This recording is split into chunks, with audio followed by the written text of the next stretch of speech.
खुदा के वास्ते निकाह आसान करो और ये तमाशे ना बनाओ निकाहों के, जहेज को लेकर के जिंदगियां बर्बाद ना करो। हुजूर की जिंदगी देखो, हर जवान कहता है मुझे हुजूर से प्यार है। उनकी जिंदगी देखो, मेरे हुजूर की उम्र शरीफ कितनी थी जब पहला निकाह किया? कितनी उम्र थी हुजूर की जब पहला निकाह किया? बाज़ाहिरी उम्र बताओ। हाफिज जी तुम नहीं बोलोगे भाई, बाकी बोले जो जवान स्कूल में पढ़ते हैं, जिन्हें नाज है कि मुझे मैथ में मेरे इतने % नंबर आए, इंग्लिश में इतने आए, वो बताएं हुजूर की कितनी साल उम्र थी? अल्लाह सलामत रखे जवानों। कभी तो मौलवियों के पास चले जाया करो, कभी तो पढ़े लिखों से दुआ सलाम कर लिया करो। हुजूर ने पहला निकाह किया था तो 25 साल उम्र मेरे हुजूर की थी। कितनी बोले कितनी? मेहमान लोग तो ये सोच रहे हैं हम तो खाना खाने आए थे, जलसा सुनने तो आए नहीं थे। अब जब बिस्तर न दिए, कुर्सी बिछा दी तो मजबूरी है बैठ बैठ। कितनी उम्र थी? बोलो भाई, पीछे वाले तुम बोलो कितनी? अल्लाह सलामत रखे और जोर से कितनी? 25 साल उम्र थी।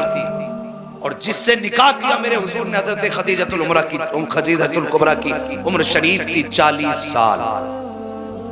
आज सोशल मीडिया पे आग लगी है ना कि बताओ ये इतनी पारसा कहते अपने नबी को, उन्होंने कितनी कम उम्र की बच्ची से निकाह किया। और कुत्तो कभी देखो, मेरे हुजूर ने पहला निकाह 40 साल की बेवा से किया। 40 साल की बेवा से। जो तुम कहते हो अगर तुम्हारा ख्याल दुरुस्त होता तो 25 साल में मेरे हुजूर 11 साल की लड़की से निकाह करते। और अगली बात बताऊं, 40 साल की बेवा से निकाह किया और 25 साल साथ गुजारे, दूसरा निकाह नहीं किया। 25 साल तक दूसरा निकाह नहीं किया। जितने दिन तक खदीजतुल कुबरा जिंदा रही, मेरे हुजूर ने दूसरा निकाह, बोले दूसरा निकाह नहीं किया। और निकाह की भी हालत देखिए, अल्लाह अकबर। उस वक्त मेरे हुजूर की जवानी का एक तो माइक बहुत अच्छा, वो भी टू टू पू पू हो रही है। दुरूद शरीफ पढ़िए सल्लल्लाहु तआला अलैहि वसल्लम, सलातुन व सलामुन अलैका या रसूलल्लाह सल्लल्लाहु तआला अलैहि वसल्लम। मेरे हुजूर की उम्र शरीफ कितनी थी? सारे बोले फिर से, याद है ना सबक? कितनी? अल्लाह सलामत रखे बेटे, कितनी थी? हाँ, अल्लाह तेरे माँ बाप को सलामत रखे, तेरी नस्लों में बरकतें करे। हाँ, 25 साल उम्र शरीफ थी। तो उस वक्त में हजरत खदीजतुल कुबरा, जिनको मलिका अरब कहा जाता था, इतनी अमीर थी, इतनी अमीर थी कि उनको मलिका अरब कहा जाता था। कई बार की बेवा थी। आखिरकार जो भी निकाह करने का ख्वाहिश करता था वो आपकी दौलत की वजह से करता था। उन्होंने अहद कर लिया मुझे निकाह करना ही नहीं। इधर मेरे हुजूर की उम्र शरीफ 25 साल हुई। अमीर इतनी थी कि बेशुमार अमीर, सबसे बड़ी ताजिरा थी मक्के की। तो आपका जो सामान लोग लेके जाते थे उसमें चोरी कर लेते थे। तिजारत इतना बड़ा अमल है, फरमाया गया जब तक ये उम्मत तिजारत करेगी कभी दब नहीं सकती है। और जब से हमने तिजारत छोड़ी है तब से हम जलील हो रहे हैं। नौकरियों के चक्कर में पड़ गए ना, नौकरियों के, इन नौकरियों ने कुत्ता बना दिया आदमी। बिजनेस करो, अल्लाह तुम्हारे घर में बरकत अता फरमाए। और रह गई बिजनेस की भी बात, अल्लाह माफ करे, तिजारत कर रहे हैं तो कसम खा के कहता है ये भैंस पूरी में 61,000 की लाया हूं, हजरत तुम्हारे लिए समझ लो 60 की, 1,000 का घाटा मैं नहीं ले लिया। ये झूठ और कसमें खा खा के, और भाई तेरा माल है तेरी मर्जी, 61 की ला के 1 लाख की बेच तेरी मर्जी, लेकिन झूठ बोल के हराम ना कर, झूठ बोल के हराम ना कर। अल्लाह ने तिजारत में बरकत रखी है। 5 की ला के 55 की बेच तेरी मर्जी, तो हमने तिजारतें अपनी हराम कर डाली झूठ बोल बोल करके। हजरत खदीजतुल कुबरा अपना सामान भेजती थी, जब लोग लेके जाते ना तो उसमें घाटा दिखाते थे, वो चुरा लिया करते थे। एक दिन अपनी सहेली से कहने लगी कि कोई ऐसा बंदा मिल जाता जो ऐसा ईमानदार होता जो मेरे सामान को हिफाजत से पहुंचा देता। तो उस सहेली ने कहा खदीजा एक मशवरा दूं? कहा कौन सा? कहा मक्के में एक नाम है लफ्ज मोहम्मद, बोलो सल्लल्लाहु अलैहि वसल्लम, का यतीम है लेकिन उनकी दयानत के चर्चे हैं। अपने तो अपने गैर भी अमीन कहते हैं, क्यों ना हो तू उनको अपना माले तिजारत दे दे।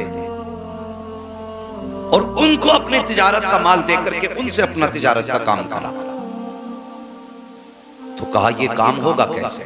कहा मैं उनके चचा को बुलाती, उनके चचा अगर चाहेंगे तो वो ये काम कर देंगे। तो चचा आए अबू तालिब। हजरत खदीजतुल कुबरा ने अबू तालिब से बात कही कि मैं चाहती हूं कि तुम्हारे भतीजे मेरे माल को मुल्क शाम लेकर के जाए और मेरे माल की तिजारत वो करें। तो अब चचा का जवाब जानते हो? चचा कहने लगे मेरा भतीजा बड़ा खुददार है, लालच में कोई काम नहीं करेगा। का फिर का एक तरीका है, जब मैं कहूंगा कि एक बेवा है जिसका कोई वारिस नहीं, उसके माल की हिफाजत करनी है, अलबत्ता तरस खा के वो तुम्हारे माल की हिफाजत जरूर कर डालेगा। क्या कहा कि लालची नहीं, और लालच का नाम सुनोगे तो होगा ही नहीं।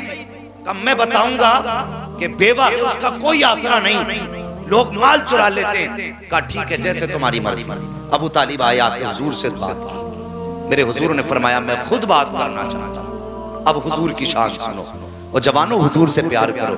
गाने सुनना भूल जाओगे कसम से जिस दिन हुजूर को समझ गए।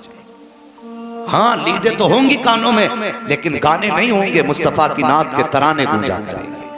अकेले लेटा करोगे, तकरीरें सुना करोगे। अल्लाह अकबर। हुजूर ने कहा चचा मैं खुद मिलना चाहता हूँ।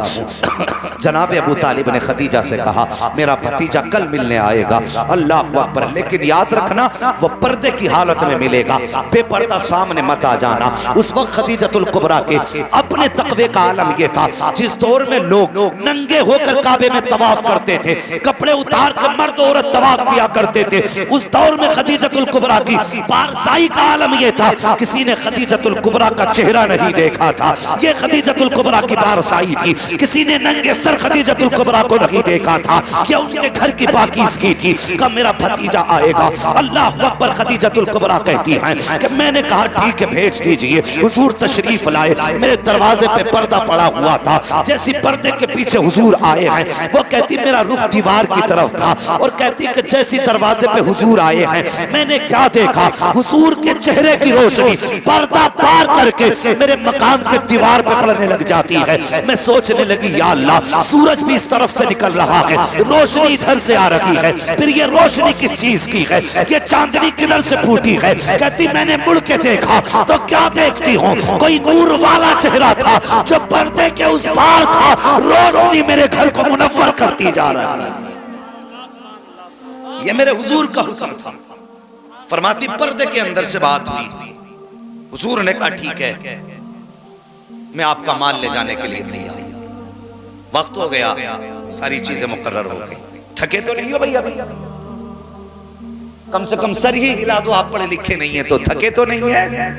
अल्लाह सलामत रखे। जिन्होंने हाथ उठाए वो समझ गए, अब सवाल इल्म का आ गया, अब काबिलियत को चैलेंज है। खैर कोई बात नहीं, जब बात बोलने कही जाए करे तो बोल दिया करे। थके तो नहीं अभी? अल्लाह सलामत रखे। सुन बेटे, तुम्हारी नस्लें आबाद हों और जवानियां आए और सेहरे पहनो, बाप की आंखें भी ठंडी हो, माँ की आंखें भी ठंडी हो। ये छोटी नेमत नहीं, बहुत बड़ी नेमत है। वरना हमने तो लोगों के शादी से 2 दिन पहले भी जनाजे उठते देखे। नसीब वाले हैं जिनके जनाजे माँ बाप की आंखों को ठंडा करते। मेरी दुआ है अल्लाह हर जवान को जवानी अता करे और उम्र इतनी दे के वो सेहरे भी पहने, माँ बाप की आंखें भी ठंडी हो। सुने, बात मुकर्रर हो गई तो हजरत खदीजतुल कुबरा ने अपने खादिम को बुलाया और बुला के कहने लगी मैसरा एक काम कर, इस बार मेरे माल को लेकर